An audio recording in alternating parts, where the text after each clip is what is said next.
Okay. Hello. Hi, y'all. I hope you've had a good day, having a good night, having a good morning, whatever, wherever you at.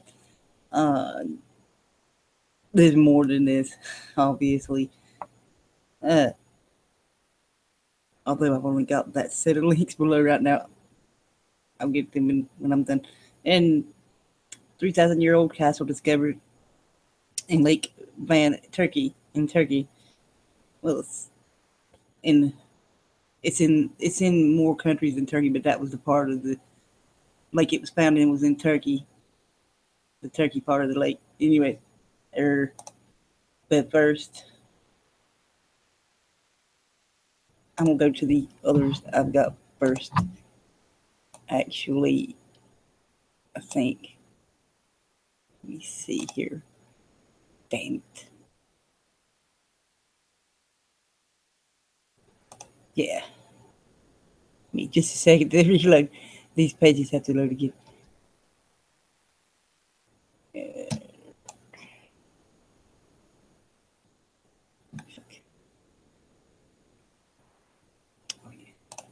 okay. Okie dokie. Just give me just a second. Okay. Okay, there we go. I'm not going in depth with some of these. Y'all can if you want there. I've only had time to do that one, and then I've seen the others. Anyway, just wanted to show them. If I can find my screen here. Okay, there we go. Now this is just according to science, and what they've discovered, what they found, these artifacts and things. It's not surprising, really. Uh, okay, here we go. It says the Neanderthals survived at least 3,000 years longer in Spain than we thought. Uh, in southern Iberia, what is now Spain, long after they had died out everywhere else, allegedly died out. They, this is saying that they didn't interbreed with any other. See here it says, well, yeah, here it says the authors of a study say their findings suggest the process of modern human populations absorbing Neanderthal populations through interbreeding was not a regular, gradual wave of advance, but a stop and go punctuated geographically uneven history. I mean, that's much like today, too, with all of our various cultures and stuff. Uh, and you know what I'm saying. Anyway, it says they excavated 3 sites in southern Spain where they discovered evidence of Neanderthal materials dating until 37,000 years ago. There. That was in 1848. That was found. It was part of the Stone Age span. Y'all.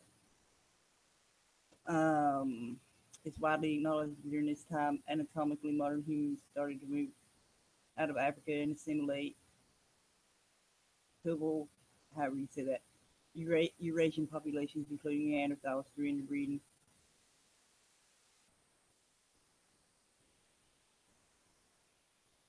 See there, like I said, much that's like today how different. Uh,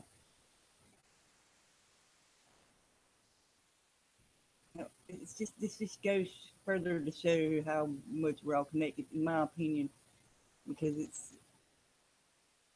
we're all the same race. We're all the human race, really, and this is just. I'm not going no more into that for that reason because this is just one of them articles saying, oh, we're all different. And we're all the same. We're all humans. Uh, anyway, I'm going to move on from that.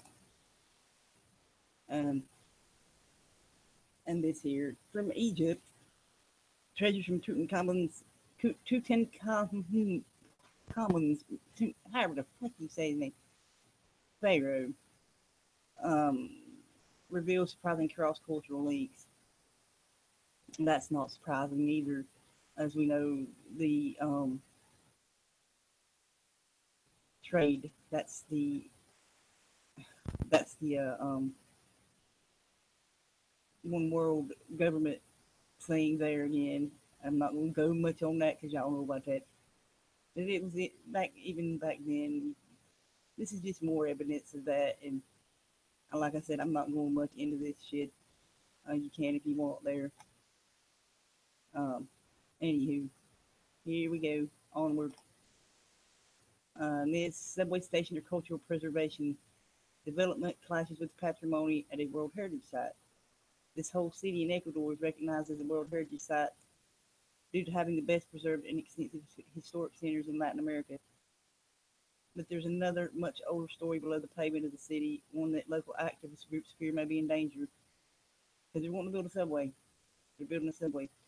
Uh, so progress, there again, like I said, I'm not gonna go pre. See here, I was skimming the article there. Anyway, sorry. Um, yeah, progress. That's what they call it. But it's really erasing history there, like with everywhere, whether it be by war, which is going on a lot in the Middle East. And well, that's with war. Them blowing and destroying shit up, whatever. And like they take down all these statues to put up their own statues they already have ready. That's the way this stuff goes. Their own monuments to themselves and things like that. It's the way, if you look in history, they've been doing this a long, long, long, long, long time. Here on to the next. Uh, an ancient medicinal knowledge of Amazon tribes to be recorded in writing for the first time in history. Natural remedies. There you go. That's something you can look into there for that. They, like we said a lot about the medications. See, there you go, right there. That's why they haven't done it. But see here, that's another thing to think about too. They'll probably start banning whatever is in these writings. How they love to do that shit. But that's something more you can look into there and how they cured illnesses and things like that. Much like like I've talked about that book. These books you can get about these kinds of things. Uh, okay, I think I got one more here. Okay. Oh yes, the Knights of Malta and their secret tunnels, just for wastewater, right? I don't think so. Uh,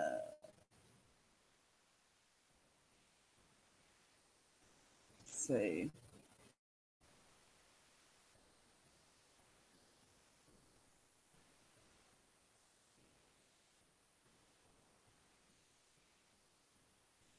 who knows what it's really for? You know what I'm saying? That's something there you can look into as well. And something about the hidden city.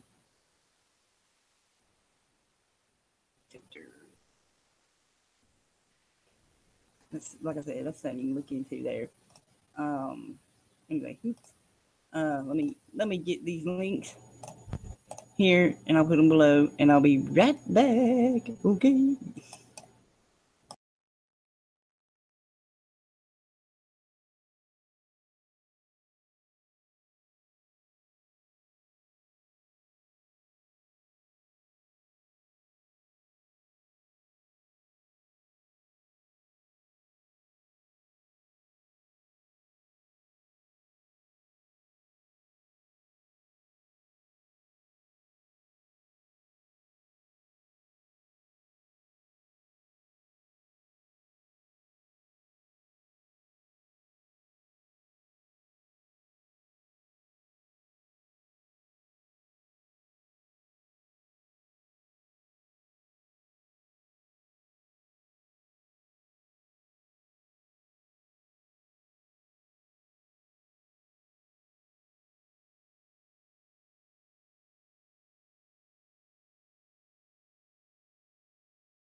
Okie dokie. Sorry about that. I didn't think you wanted to hear all that click, click, click, click, click. Anyway, shit. Okay. Yeah, that's stuff you can look more into. Like I said, I don't, found that stuff after I seen this and had done looked into this and thought, hey, you know, y'all can look into that, whichever one's interests you the most. And this one interested me the most. Well, that stuff is stupid, you know, of the old history stuff. It's really fascinating. And this is something that was under found underwater. You know, begs the question, what else is underwater that's been uh, uh, covered up by, you know, time and maybe sometimes on purpose. Not just underwater, but buried in sand and under the dirt. Like here, there's a lot of stuff that's buried that we don't even. Anyway, you know, like they say, the one civilization is built on top of another, and so on and so forth. It's like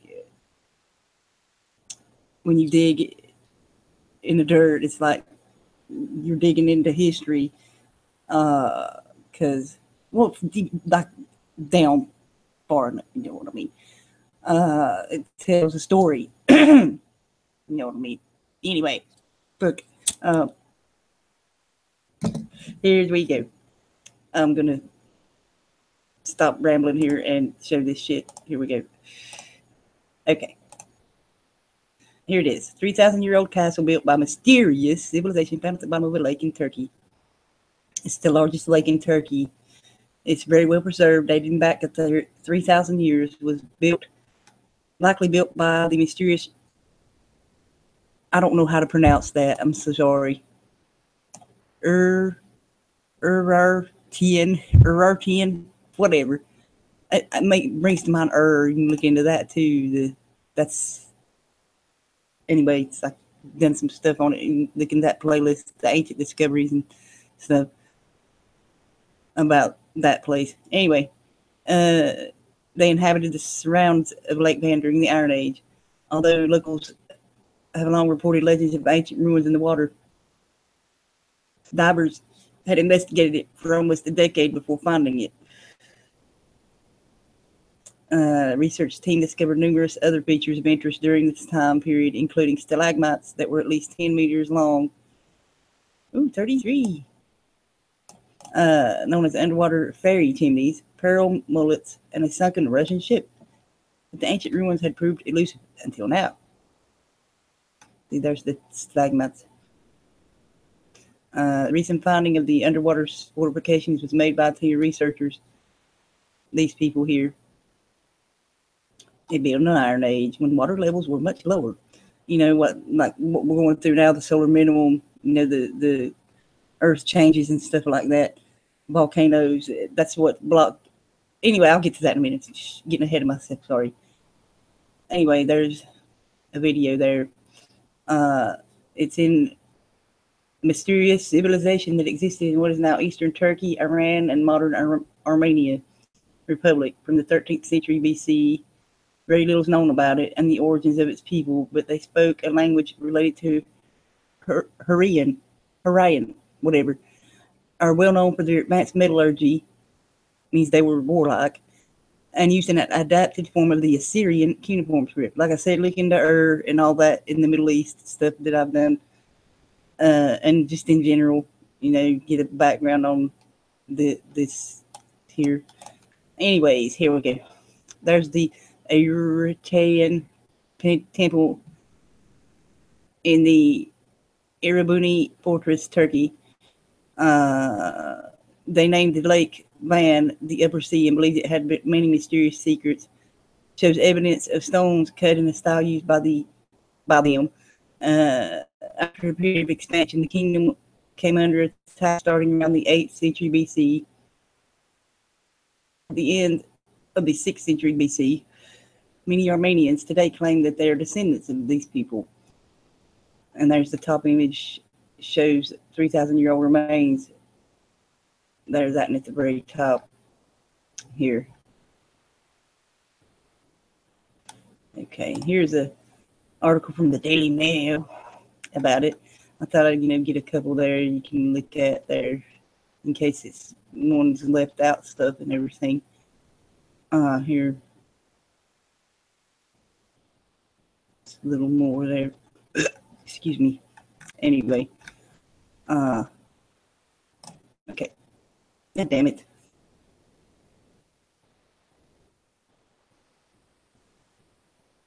And it's here. It's the largest lake in Turkey. It's not its only claim to fame. And here's why. That 3,000-year-old castle.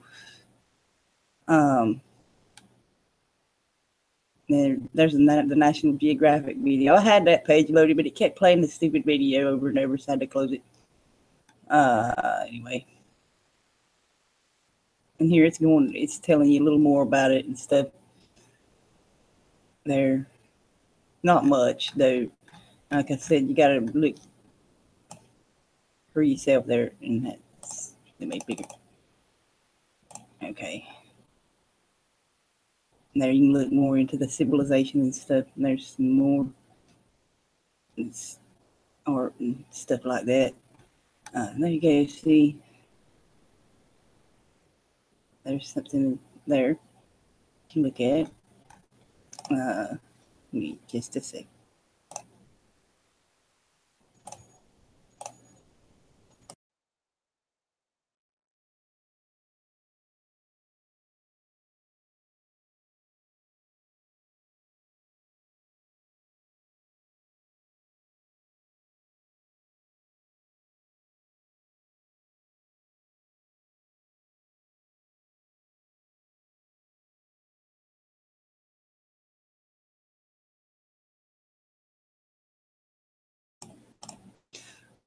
I'm sorry, I had a child come in the room. See. Anyway, here we go. Back to this. This is about the Urartu people. However you say it, I can't say it. Also known as Kingdom of Van. Give me a second here.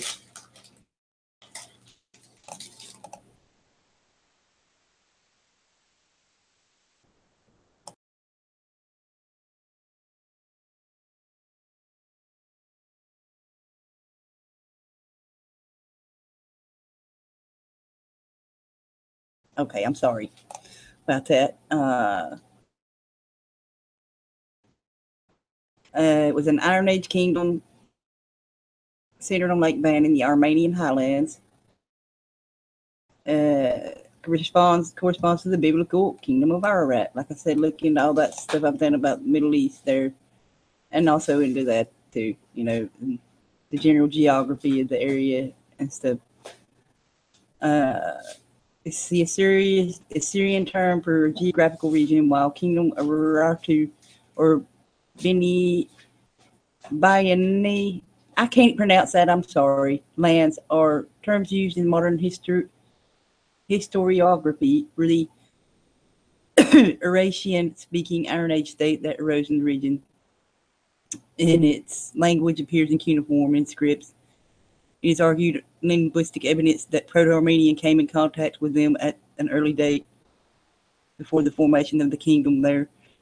And the distinction should be made between the geographically and the political entity was already pointed out by Koenig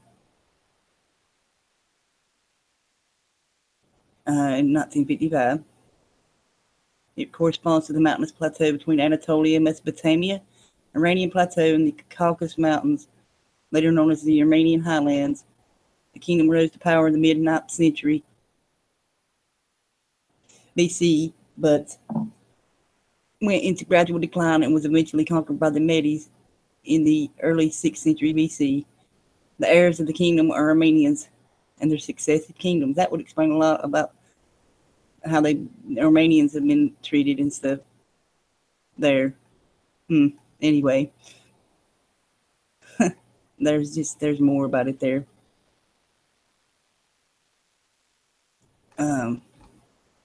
That goes into the Akkadians as well there. What was that?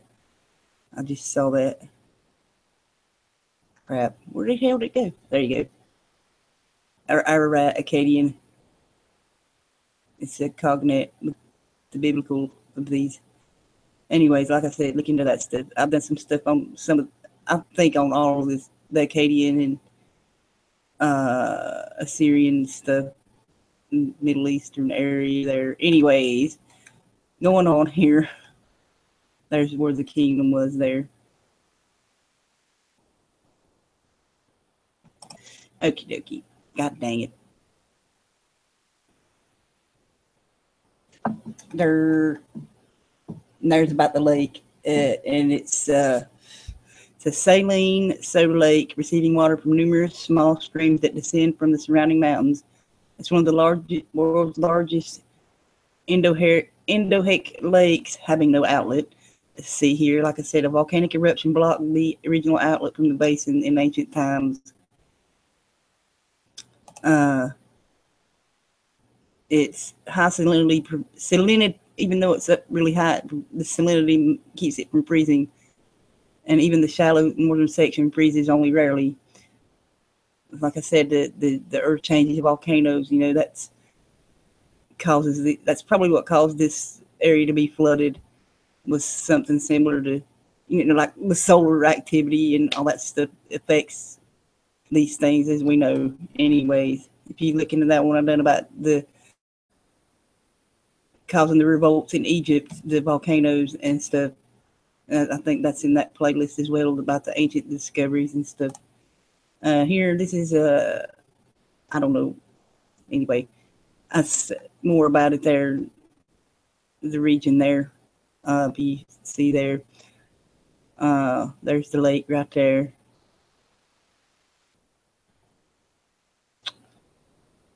See,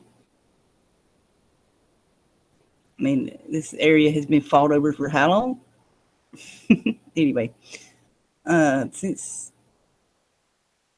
God, all land has been, not just this area, but for some reason they keep focusing on this area here. So anyway, going on here, just wanted to show that because it had a good picture there. And here is about Van. The name is name of a city as well as gotra of Jats. And there you go. It's in the stuff about it in the Mahabharata. They're Indian, Hindu. They're see, shit. Here's what gotra is.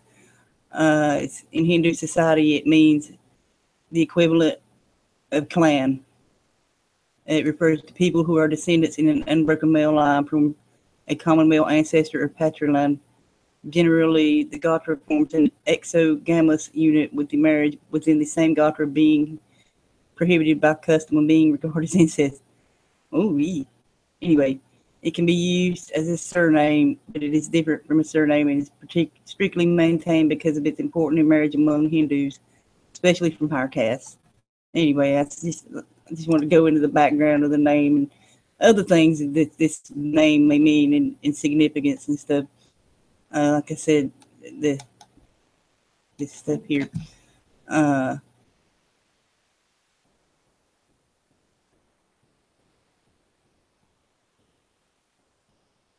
Okay, here we go. There's gotra.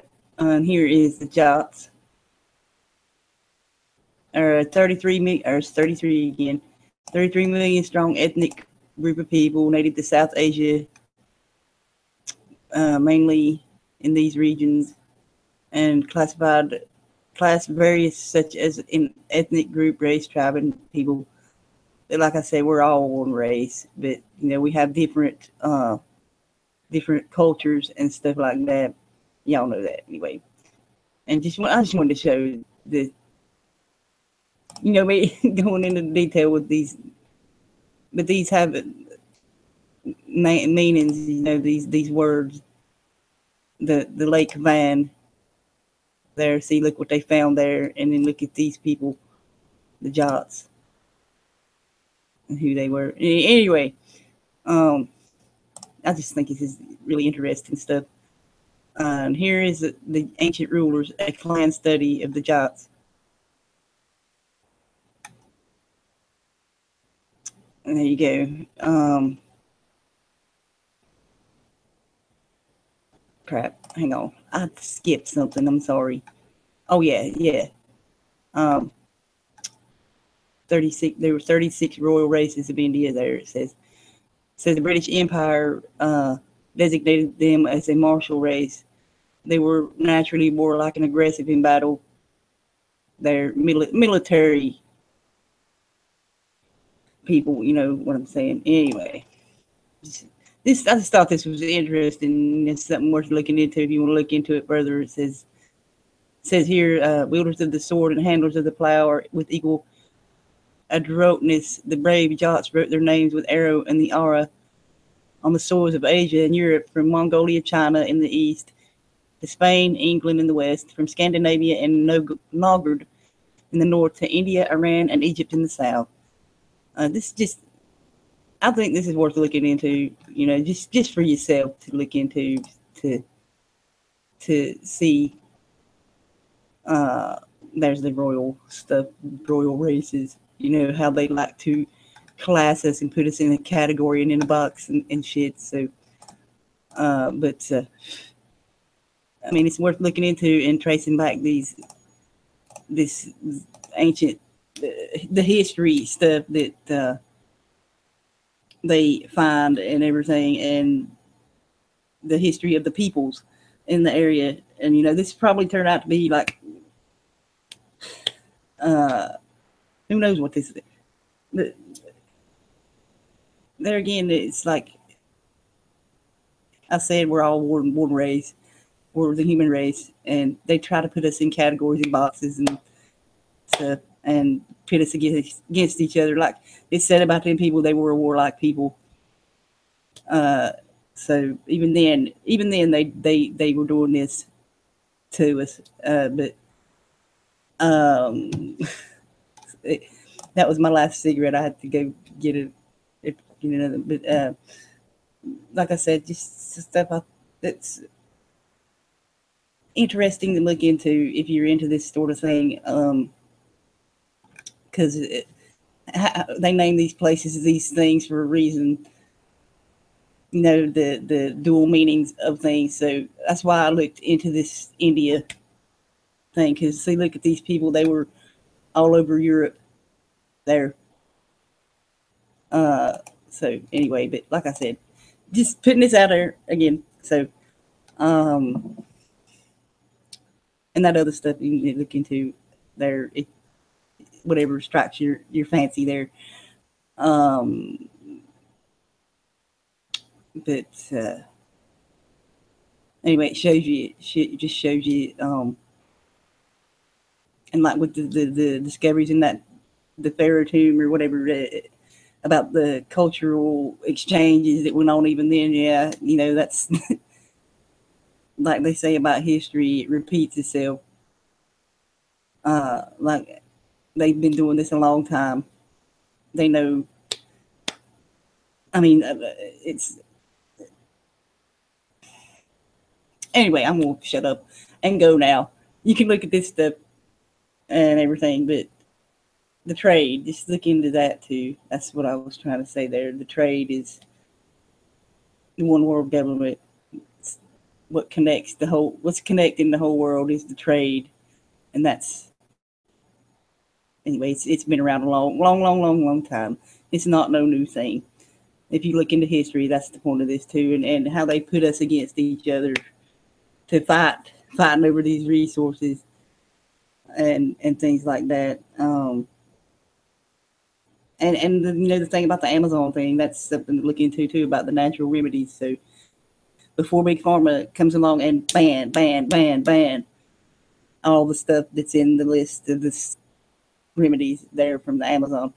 Anyway, take care, y'all, and I'll see y'all. I hope you have a great evening, morning, day, wherever you at there. So love you. I'll see you.